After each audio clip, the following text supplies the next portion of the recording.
ochwalo joneno mage e nyim od bura mar Senate e bura mar kiro oko jalup gavana ma kaonti no Dr. Robert Monda. Jalup gavana no itudo gi mibadhi e kaonti no kendo momiyo od bura nyocho kao okang' mar gole oko e apisi. Jafwambo marwa Chris Owino miyowa ler mar wachni. Bura mar gole e apisi jalup gavana ma Kisii Dr. Robert Monda ochakore ayanga e od bura mar Senate.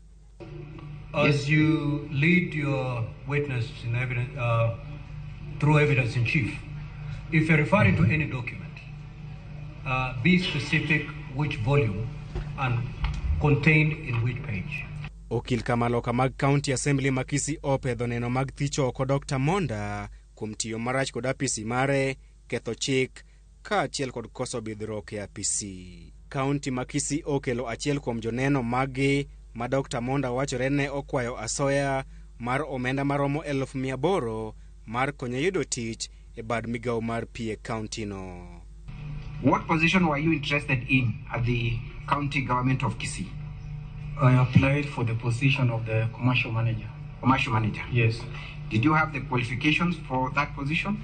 Yes, I did. What is your professional background?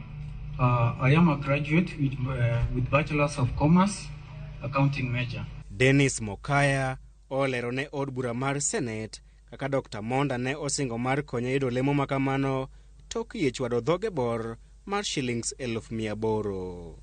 When I was called for an interview, when I went home, it's when I got to know the whole deal that the deputy governor will just help us secure the vacancy. Okay. How was the deputy governor supposed to help in securing the job vacancy? I was informed that the deputy governor is in good terms with the management and the CEO of the Kisii Water and Sanitation Company, so it will be easier for any assistance.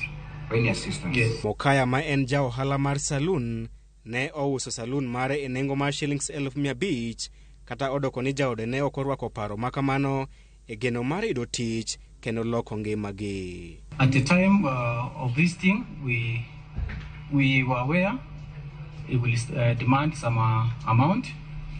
So on agreeing on the amount that we will submit, we had raised the money earlier before. I was operating a salon at Ruai. So after the interview, we were sure, it was a guarantee that the deputy governor, being in his position, he was able to get us the job. So I and my wife, we sold the salon, which we are operating at Ruai. We sold the salon to Peter Mugai at the sum of 500,000 shillings.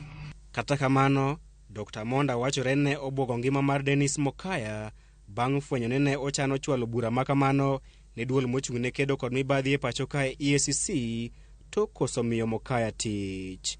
Bura makamano dhi rumo chieng' tich ang'wen jumani e kinde ma Dr. Robert Monda dhi yudo thuolo mar chung' e bao kendo sero senators mondo kik tere pacho. Jalup gavana ma Kisii Dr. Robert Monda dhi ng'iyo chal mare chieng' tich ang'wen e kinde ma senators dhi goyo ombulu ewi paro mar gole oko e apisi, paro ma ochwal kod County Assembly ma Kisii. Chris Owino, Ramogi TV, Parliament Buildings, Nairobi.